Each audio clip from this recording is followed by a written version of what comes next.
Hello friends, आज का हमारा टॉपिक है adjustment of capital of partners.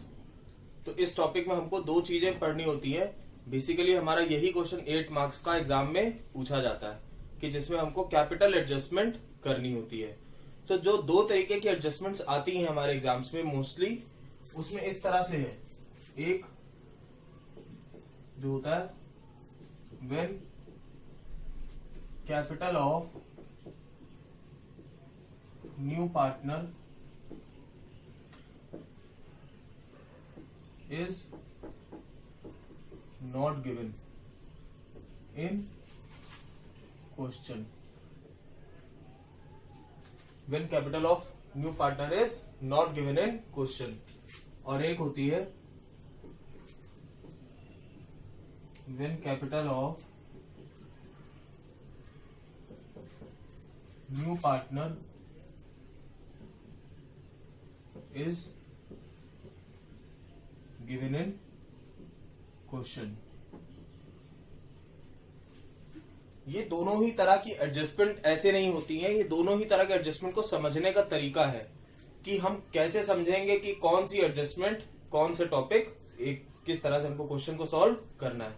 तो एक होता है हिंट है, समझिए ये हिंट है एक तरीके की, ये भी हिंट है and this is also hint. एक होता है नए पार्टनर की कैपिटल क्वेश्चन में नहीं दी होती है और एक होता है कि न्यू पार्टनर की कैपिटल क्वेश्चन में दी होती है। इन दोनों ही तरह के क्वेश्चंस को हमें अलग अलग तरीके से सॉल्व करना होता है। तो जब नए पार्टनर की कैपिटल क्वेश्चन में नहीं दी होती है, इसका मतलब हमें न्यू पार्टनर की कैपिटल कैलकुलेट करनी है। तो इसमें जो होता है, इसमें हमारा ए केस होता है when new partner brings proportionate capital।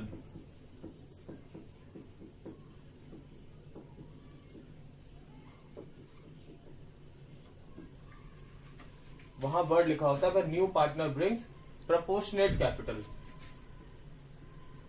मतलब वो जितना उसका शेयर ऑफ प्रॉफिट होगा बिजनेस में, उतने ही शेयर ऑफ प्रॉफिट के लिए जितनी उसकी कैपिटल होनी चाहिए उतनी कैपिटल वो लेकर आएगा। या फिर इसमें ये भी लिखा रहता है अ part of total capital of new firm. A part of total capital of new firm, ये चाहे वर्ड लिखा हो when new partner brings proportionate capital, या फिर लिखा हो कि C is admitted as new partner and he will bring 1/5, he will get 1/5 share in profits and he will bring his proportionate capital, तो भी इस तरह से करेंगे। या फिर लिखा होगा कि he will bring 1/5 of total capital of new firm as his capital, तो उस केस में भी हम यही वाला मेथड अप्लाई करेंगे। तो हमारा पहला केस जो होगा यही होगा। और दूसरा केस इसमें क्या होता है, when new partner brings a part of combined capital of old partners। मतलब क्वेश्चन में दिया रहता है कि ए बी दो पार्टनर्स हैं, उन्होंने सी को एडमिट किया। सी की कैपिटल कितनी होगी, ए और बी की कंबाइंड कैपिटल का 2/5, या ए और बी की कंबाइंड कैपिटल का 30%, ए एंड बी की कंबाइंड कैपिटल का 20%, इस तरह से हमको दिया रहता है। तो दोनों ही केसेस में प्रपोज जो है कैपिटल नए पार्टनर की गिवन नहीं होगी। मतलब ओल्ड पार्टनर्स की कैपिटल के बेसिस पे हमें न्यू पार्टनर की कैपिटल को कैलकुलेट करना होता है। या तो प्रोपोर्शनेट कैपिटल लेकर आएगा न्यू पार्टनर, या फिर वो ओल्ड पार्टनर्स की कंबाइंड कैपिटल का कुछ एक पार्ट लेकर आएगा एज हिज कैपिटल। तो हमारे दो केस तो पहले एडजस्टमेंट से रिलेटेड हो गए। थर्ड जो होता है हमारा when new partner bring when capital of new partner is given in question. ये हमको समझ आना है कि क्वेश्चन में लिखा होगा she will bring 30,000 as his capital. इसका मतलब कि हमको एडजस्टमेंट ऑफ कैपिटल अगर क्वेश्चन में नीचे लिखा है कि कैपिटल एडजस्ट करनी है, तो फिर हमको ये मालूम है कि हमको ये वाला केस अप्लाई करना होगा। तो जब ये दिया हो तो इसमें क्वेश्चन में लिखा क्या रहता है, capital of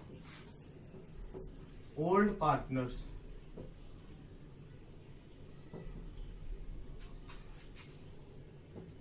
is to be adjusted on the basis of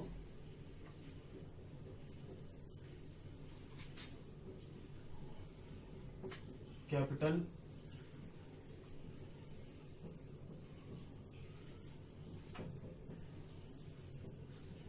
brought by new partner। मतलब क्वेश्चन में दिया रहता है कि कैपिटल ऑफ ओल्ड पार्टनर्स, पुराने पार्टनर्स की कैपिटल को एडजस्ट करना है, is to be adjusted on the basis of, base किसको मानना है, basis of capital brought by new partner. मतलब नया पार्टनर जितनी कैपिटल लेकर आएगा उसको बेस मान के पुराने वाले पार्टनर्स की कैपिटल को एडजस्ट करना है। तो हमारे एडजस्टमेंट ऑफ कैपिटल के यही 3 केस होते हैं। पहले वाले केस के अंदर 2 एडजस्टमेंट्स और दूसरे केस के अंदर 1 एडजस्टमेंट।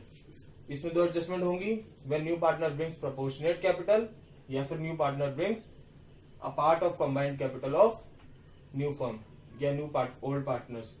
और दूसरा दिया होगा when capital of new partner is given in question अगर है तो फिर capital of old partners is to be adjusted on the basis of capital brought by new partner, कि नया पार्टनर जितनी कैपिटल लेकर आएगा उसके बेसिस पे पुराने वाले पार्टनर्स की कैपिटल को एडजस्ट करना है। तो पहले मैं आपके साथ फर्स्ट केस को डिस्कस करूंगा, फर्स्ट केस के ए वाले पार्ट को डिस्कस करूंगा और उससे रिलेटेड क्वेश्चन कराऊंगा आपको।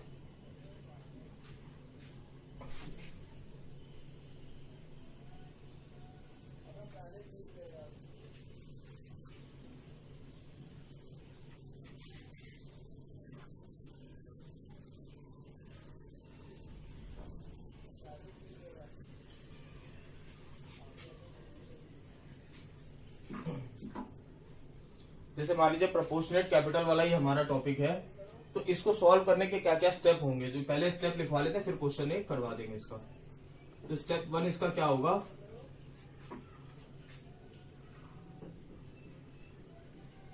Prepare revaluation account, partners capital account,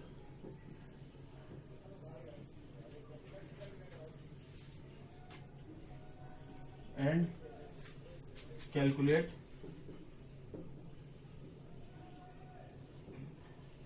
balance of capital of old partners। First step हमारा होगा कि रीवैल्यूएशन अकाउंट जैसे बनाते हैं, पार्टनर्स कैपिटल अकाउंट में जितनी एडजस्टमेंट हमको करनी होती है regarding goodwill, reserves, accumulated profits, accumulated losses, कोई स्पेसिफिक रिजर्व्स हैं उनसे रिलेटेड रीवैल्यूएशन का प्रॉफिट लॉस, इन सब सारी चीजों का जो भी हम एडजस्टमेंट्स करते हैं वो सारी एडजस्टमेंट्स करके हम ओल्ड पार्टनर्स का कैपिटल बैलेंस कैलकुलेट कर लेते हैं। ए बी 2 पार्टनर्स हैं, सी नया पार्टनर एडमिट हुआ, तो ए और बी की जो बैलेंस ऑफ कैपिटल होगा टू बैलेंस CD उसको हम कैलकुलेट कर लेंगे। उसके बाद सेकेंड स्टेप हमारा होता है step 2, total capital of new firm. Total capital of new firm ये कैसे कैलकुलेट करेंगे हम नए फर्म की टोटल कैपिटल कैसे आएगी हमारी, combined capital of old partners multiply by reciprocal of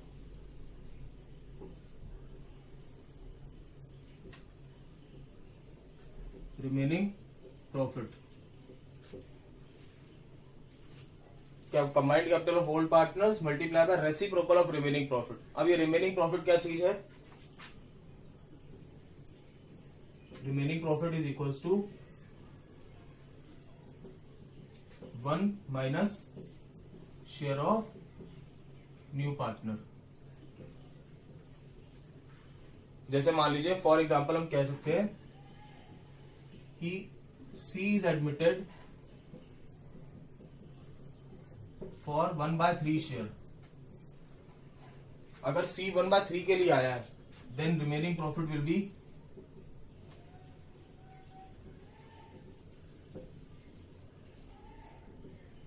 1 minus 1/3, तो ये आ जाएगा 2/3। तो अगर हमको रिमेनिंग प्रॉफिट हमारा 2/3 है, तो इसका रेसिप्रोकल ऐसा हम लोग क्यों करते हैं? क्योंकि अगर टोटल कैपिटल फर्म की हमको निकालनी है, 3 पार्टनर्स है, मान लीजिए A plus B plus C, इसको मिला के हमारा टोटल प्रॉफिट हो रहा है 1। अगर A plus B plus 1/3 is equals to 1 अगर है हमारा, तो A और B की कैपिटल कितनी आ जाएगी? 1 माइनस 1/3 के इक्वल। दैट मीन्स 2/3 के इक्वल आ जाएगी A और B की कंबाइंड कैपिटल। और यहां पर हमको टोटल कैपिटल जब निकालनी होती है, तो हम वो यूनिटरी मेथड अप्लाई करते हैं, combined capital of old partners multiply by reciprocal of remaining profit. तो मतलब A और B की कंबाइंड कैपिटल में हम 3/2 का मल्टीप्लाई करेंगे जब, तो ये फर्म की टोटल कैपिटल आ जाएगी। और फिर फर्म की टोटल कैपिटल में हम नए पार्टनर का शेयर निकाल देंगे। और स्टेप 3 हमारा यहां पर होता है capital of new partner. Capital of new partner step 2 multiply by share of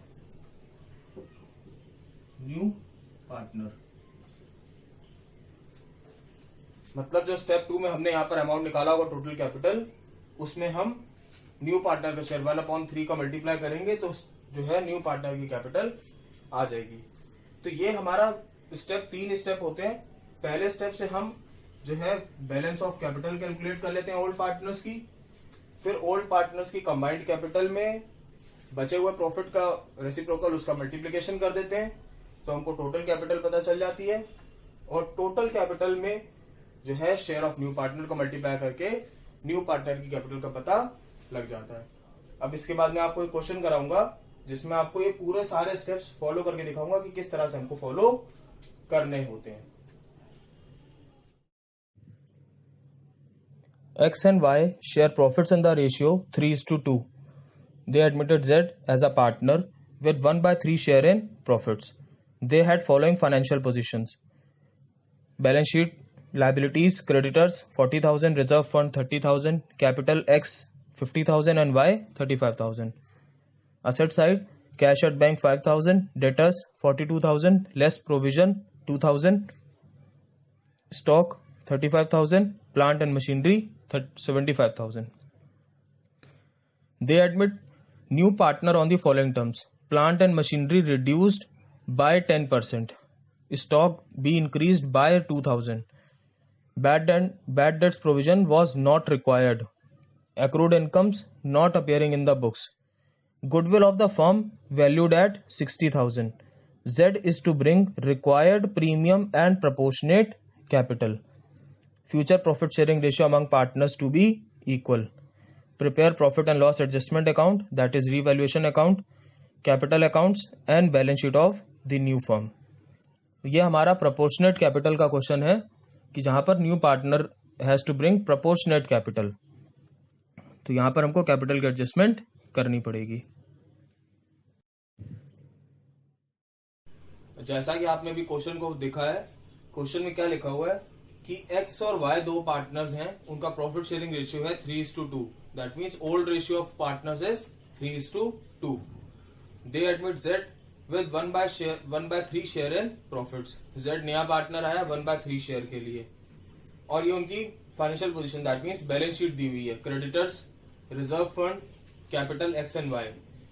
मैंने बताया था एक्यूमुलेटेड प्रॉफिट्स और लॉसेस को डिस्ट्रीब्यूट करते हैं, तो रिजर्व फंड हमारा बैलेंस शीट में लायबिलिटी साइड पे दिया है अगर, तो उसको पार्टनर्स कैपिटल अकाउंट में क्रेडिट साइड पे हम डिस्ट्रीब्यूट करेंगे। Cash at bank, debtors, less provision, stock, plant and machinery, ये सारी चीजें एसेट्स में दी हैं। They admit as a new partner of the following terms: plant and machinery reduced by 10%। Plant and machine की वैल्यू कम हो रही है, तो उसको हम दिखा देंगे 2 में। 2 प्लांट 10% कम हो रही है, 75,000 का था प्लांट, उसका 10%, इसका 10% हो जाएगा 7500, ये डेबिट साइड में आ जाएगा। उसके बाद अगला दिया हुआ है stock to be increased by 2000, stock की वैल्यू 2000 बढ़ गई है, तो बाय स्टॉक असेट्स इंक्रीज हो गए तो क्रेडिट साइड पर आ जाएंगे 2000 rupees. Then bad debts provision was not required, bad debts के प्रोविजन का रिक्वायरमेंट नहीं है। बैड डेट्स का प्रोविजन हमको पहले से दिया हुआ है, लायबिलिटी साइड पर असेट्स में दिया है, डेटर्स में से माइनस करके 2000, तो प्रोविजन मतलब हमको रिक्वायरमेंट नहीं है, हमारी जो एक्सपेंस है या हमारी लायबिलिटी वो डिक्रीज हो रही है, तो वो भी आ जाएगा बाय साइड पर, by provision for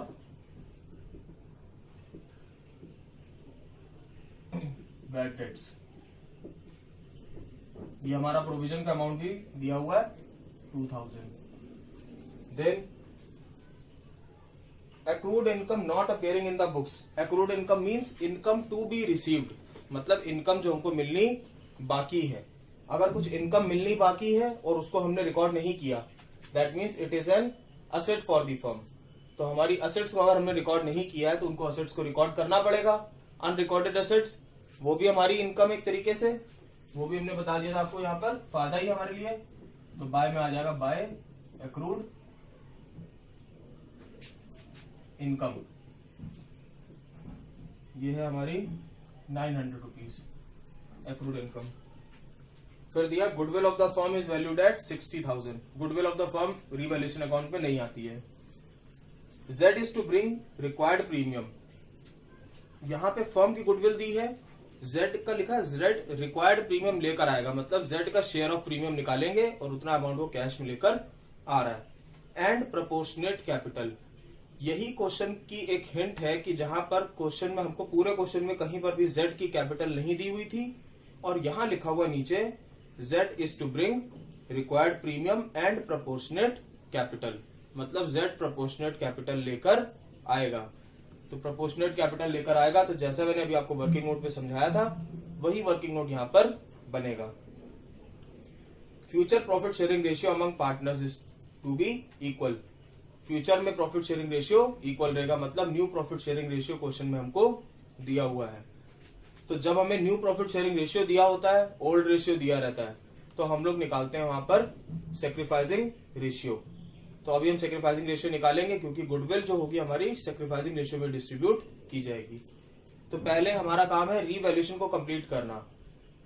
left side में डेबिट साइड में सिर्फ प्लांट का अमाउंट आया 7,500 और क्रेडिट साइड में 3 आइटम्स आ गए हैं। अब ये देख लेंगे कि प्रॉफिट हो रहा है या लॉस हो रहा है रीवैल्यूएशन पे।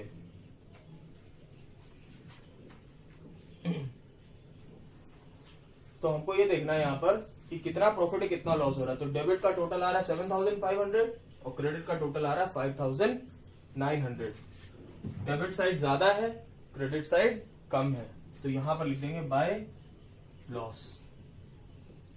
और एक्स और वाई दो पार्टनर्स हैं, दोनों में उस लॉस का डिस्ट्रीब्यूशन कर देंगे। अभी लॉस का अमाउंट हो जाएगा 2,600 और दोनों तरफ टोटल हो जाएगा इक्वल 7,500। अब इस 2,600 को हम डिस्ट्रीब्यूट कर देंगे उनके रेशियो में और वो रेशियो का अमाउंट हमारा था 3:2।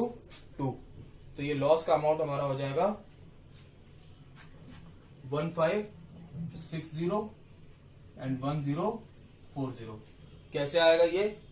2,600 को डिस्ट्रीब्यूट कर देंगे इंटू 3/5 और 2,600 इंटू 2/5, तो अमाउंट आ जाएगा हमारा 1560 एंड 1040। तो ये हमारा रीवैल्यूएशन अकाउंट कंप्लीट हो गया। अब इसके बाद हमारा नेक्स्ट स्टेप है पार्टनर्स कैपिटल अकाउंट बनाना है।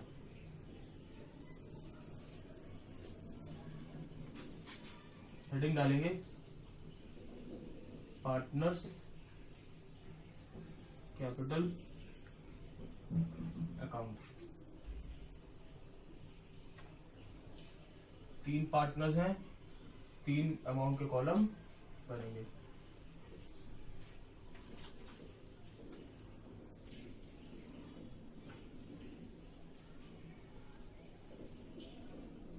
एक्स वाई जेड, और ये कॉलम पर्टिकुलर्स।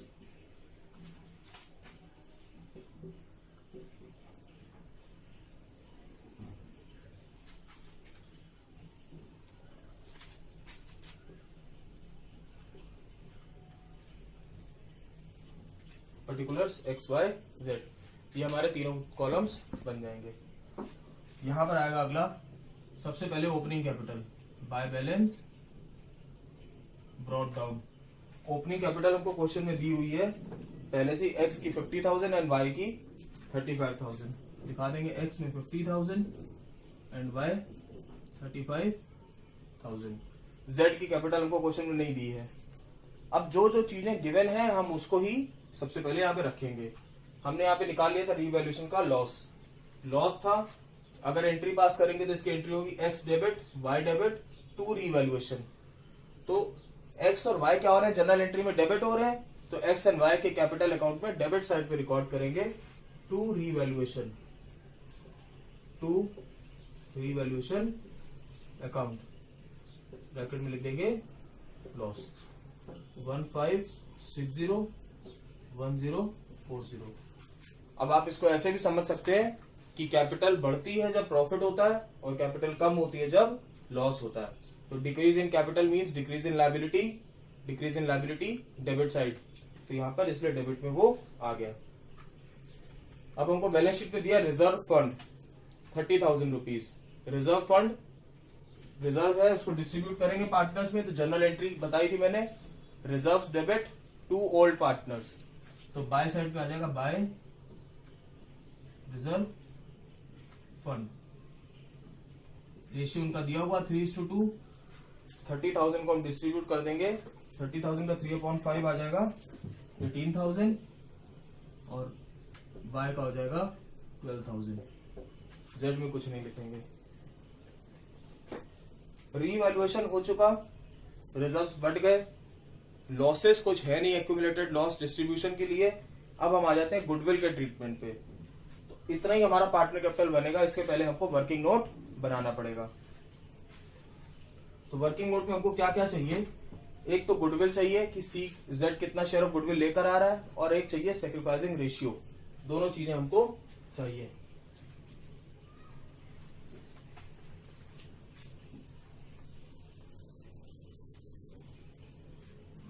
तो पहले लिखेंगे goodwill of firm,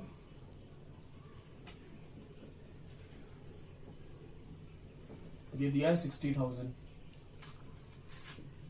share of goodwill of Z 60,000 into 1/3, ये आ जाएगा 20,000। मतलब जेड जो है वो 20,000 रुपीज प्रीमियम फॉर गुडविल लेकर आएगा कैश में। अब इसके बाद सैक्रिफाइसिंग रेशियो। सैक्रिफाइसिंग रेशियो हमको मालूम है कैसे निकालते हैं, old share minus new share. Old ratio हमको दिया हुआ है A/B का 3:2, और न्यू रेशियो भी दिया हुआ है A/B/C का 1:1:1, मतलब 1/3 1/3 एंड 1/3। ओल्ड दिया 3/5 2/5, और न्यू दिया है 1/3 1/3 एंड 1/3। तो old share minus new share, तो देखेंगे sacrifice of A 3/5 minus 1/3, LCM लेंगे 15 आ जाएगा, यहां पर हो जाएगा 4/15। इसी तरह से निकालेंगे सैक्रिफाइस ऑफ बी। बी ने कितना सैक्रिफाइस किया, 2/5 माइनस 1/3, ये आ जाएगा 15, हो जाएगा 6 माइनस 5 1/15। इनका रेशियो क्या होगा 4/15:1/15, मतलब इनका सैक्रिफाइसिंग रेशियो हो गया, ए और बी का सैक्रिफाइसिंग रेशियो हो जाएगा 4:1। मतलब ए और बी ने 4:1 के रेशियो में सी पार्ट मतलब एक्स और वाई ने जो है, यहां पर एक्स और वाई होगा एक्स और वाई ने 4:1 के रेशियो में डिस्ट्रीब्यूट सेक्रीफाइस किया अपना share of profit in favour of Z. यहां पर भी एक्स और वाई होगा, मैंने ए और बी लिख दिया गलती से, X is to Y is to Z, ये होगा। तो ये इस तरह से हमको सेक्रीफाइसिंग रेशियो निकालना है। तो यहां पर लिखेंगे बाय प्रीमियम फॉर गुडविल, और इनका सेक्रीफाइसिंग रेशियो हमारा 4:1। इसी रेशियो में गुडविल का अमाउंट डिस्ट्रीब्यूट होगा। 20,000 रुपीज में 4/5, तो ये हो जाएगा 16,000 ए को, एक्स को, और 4,000 वाई को। इस तरह से हमारा प्रीमियम फॉर गुडविल का अमाउंट डिस्ट्रीब्यूट होगा। ये सारी चीजें करने के बाद सारी एडजस्टमेंट हो गई। प्रीमियम फॉर गुडविल का अमाउंट एडजस्ट हो गया, रिजर्व अमाउंट डिस्ट्रीब्यूट हो गया, रीवैल्यूएशन का प्रॉफिट लॉस डिस्ट्रीब्यूट हो गया। अब इसके बाद हमारे पास एडजस्टमेंट करने के लिए कोई चीज नहीं बची है, तो अब हम निकालेंगे capital balance of X and Y. यहां लिख देंगे टू बैलेंस सीडी। एक्स का बैलेंस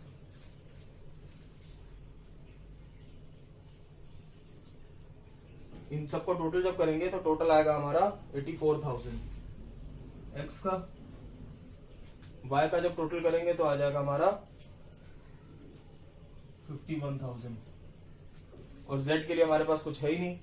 तो यहां पे जब टोटल माइनस करेंगे 84,000 में से 1,560, तो ये आ जाएगा हमारा 82,440। 51,000 में से 1,040 माइनस करेंगे तो आ जाएगा 49,960। मतलब एक्स का कैपिटल बैलेंस 82,440 एंड वाई का कैपिटल बैलेंस 49,960। जेड का अभी हमको नहीं पता है, तो अब हमको मेन चीज जो कैलकुलेट करनी है वो जेड का कैपिटल बैलेंस कैलकुलेट करना होता है। उसको कैसे करेंगे? उसके लिए हमको वर्किंग नोट ही बनाना है, जिसमें हम वर्किंग नोट के थ्रू सॉल्व करेंगे पूरा।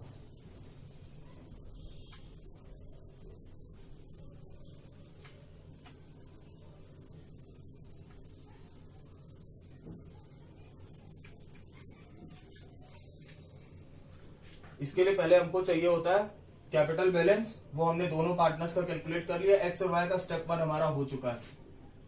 कैपिटल एक्स की 82,440 एंड वाई का हमको दिया हुआ है 49,960। ये एक्स का बैलेंस और वाई का बैलेंस आ गया। दूसरा स्टेप है हमारा, अब इसी के बाद कंबाइंड कैपिटल निकाल लो। Combined capital of X and Y 82,440 plus 49,960। इसका जब हम टोटल करेंगे तो हमारा कैपिटल का बैलेंस जो आ जाएगा वो होगा 1,32,400। 1,32,400।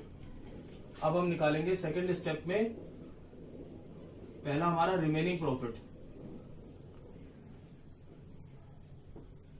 रिमेनिंग प्रॉफिट निकलता है total profit minus share of Z. तो 1 माइनस 1/3 करके आएगा 2/3। 1 माइनस 1/3, ये 1/3 कहां से आया? जो हमने न्यू शेयर निकाली एक्स वाई जेड का, वहां से 1 माइनस 1/3 आएगा। तो ये 2/3 रिमेनिंग प्रॉफिट। अब total capital of new firm,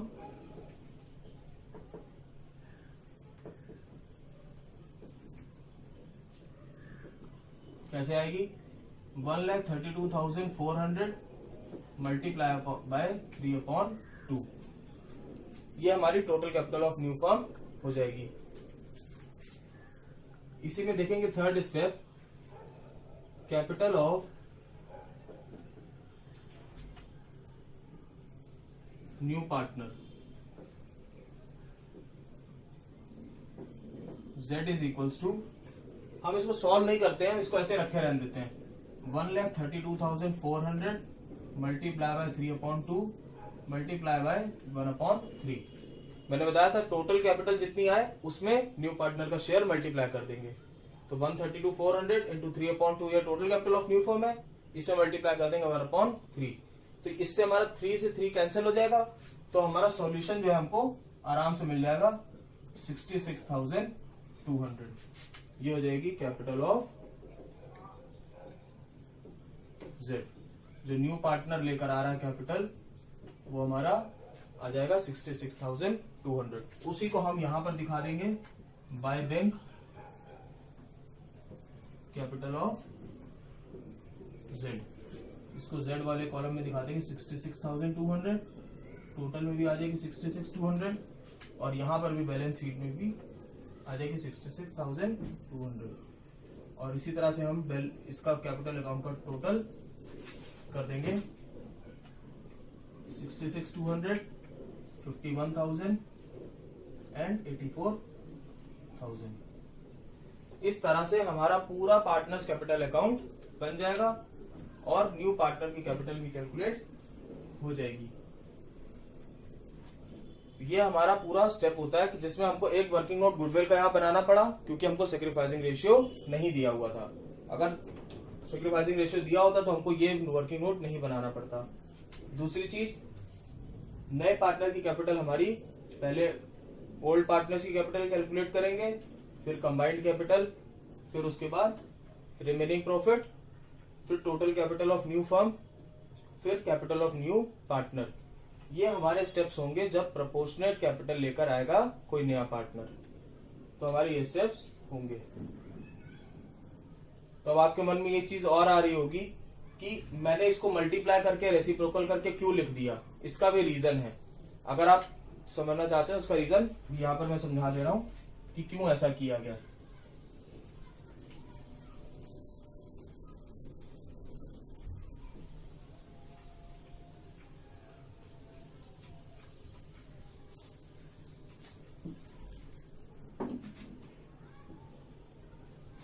मान लीजिए फर्म में 3 पार्टनर्स हैं, तो टोटल प्रॉफिट किसका है? Total profit is for x plus Y plus Z. इन तीनों का मिला के टोटल प्रॉफिट है 1। z का शेयर कितना है? 1/3। अगर हम z को प्रॉफिट उसका दे देते हैं तो उसके बाद जो बचता है प्रॉफिट, वो प्रॉफिट किसके काम आएगा? x और y के। तो हम लोग निकालते हैं रिमेनिंग प्रॉफिट फॉर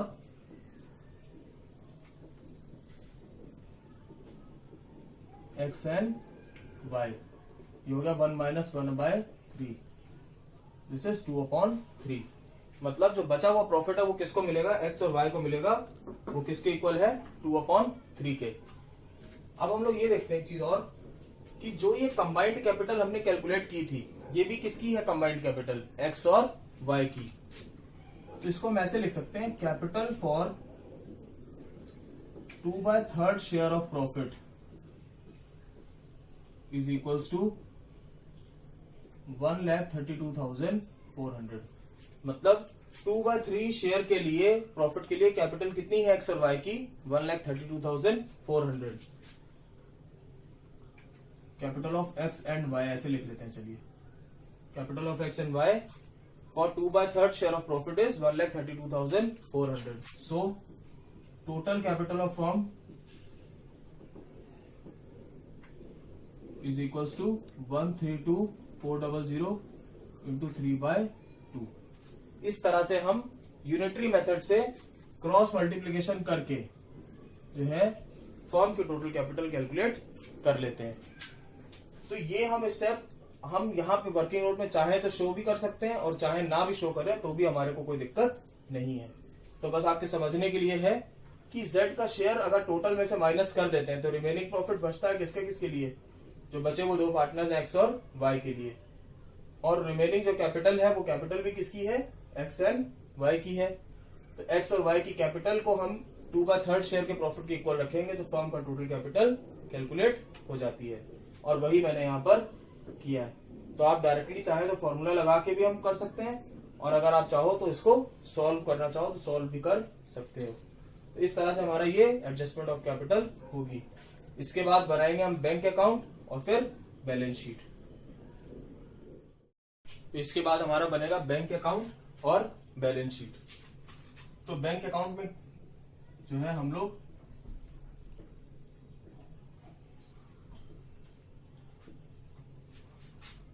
सबसे पहले to balance brought down, opening balance debit side.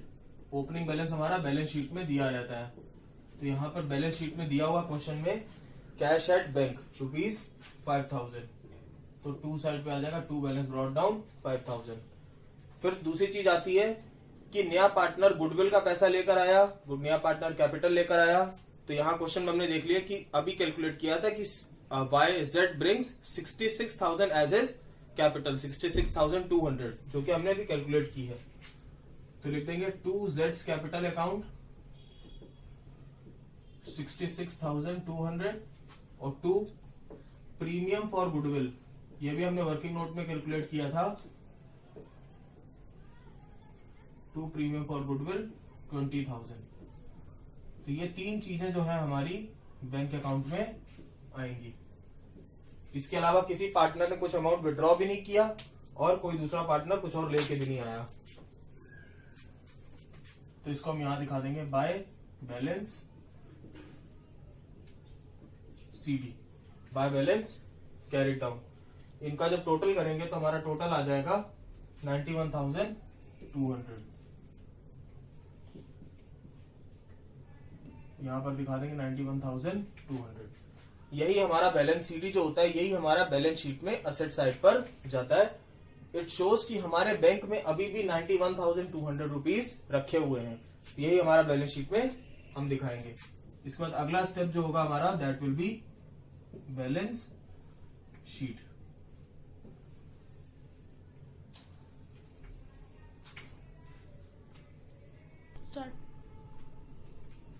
Amount, इधर भी amount, liabilities, liabilities amount, assets amount. अब हम यहां पर बैंक का जो बैलेंस था 91,200, उसको हम यहां पर दिखा देंगे बैलेंस शीट में बैंक बैलेंस, या फिर इसको हम लिख सकते हैं कैश एट बैंक, कुछ भी लिख देंगे, दोनों ही ठीक है। 91,200। डेटर्स,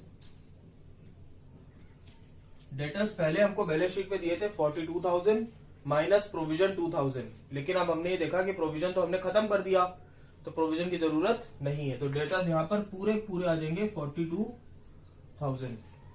फिर स्टॉक, स्टॉक दिया हुआ है पहले से क्वेश्चन में 35,000 और नीचे लिखा हुआ था स्टॉक की वैल्यू बढ़ गई है, स्टॉक इंक्रीज हो गया था, तो हम स्टॉक यहां दिखा देंगे 35,000 प्लस 2,000। अगर बढ़ गई वैल्यू तो इंक्रीज करके यहां पर आ जाएगा अमाउंट। फिर दिया है प्लांट, प्लांट एंड मशीनरी,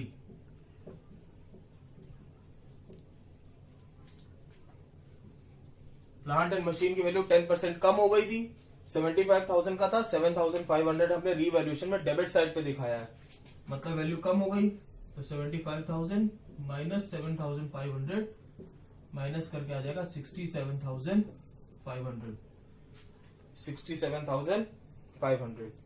इसके बाद एक चीज और है जो क्वेश्चन में दी है कि एक्रूड इनकम को हमने पहले रिकॉर्ड नहीं किया था, तो मैंने रीवैल्यूएशन अकाउंट बनाते टाइम भी बताया था कि अनरिकॉर्डेड असेट्स को हम रीवैल्यूएशन में बाय साइड पे दिखाते हैं क्रेडिट में, और उसके अलावा हम अब उसको अकाउंटेड फॉर कर लेंगे, मतलब अब हमने उसको रिकॉर्ड कर लेना है, उसको भी हम बैलेंस शीट में यहां दिखा देंगे एक्रूड इनकम, दैट इज 900। ये हमारा अमाउंट आ जाएगा। लायबिलिटी साइड पे क्या आ जाएगा, क्रेडिटर्स,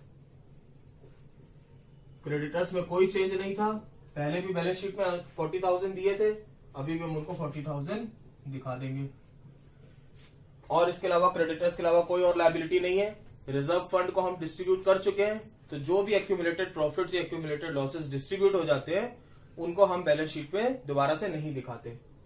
तो यहां पर आ जाएगी capital, capital X, Y and Z, तो एक्स की कैपिटल हमने कैलकुलेट कर ली थी 82,440, वाई की कैपिटल 49,960 और जेड की कैपिटल हमने कैलकुलेट की थी 66,200।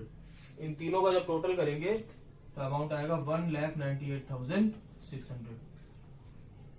इस तरह से दोनों तरफ लायबिलिटीज और असेट्स दोनों का टोटल हमारा मैच होना चाहिए और दोनों का टोटल हमारा आ रहा है 2,38,600।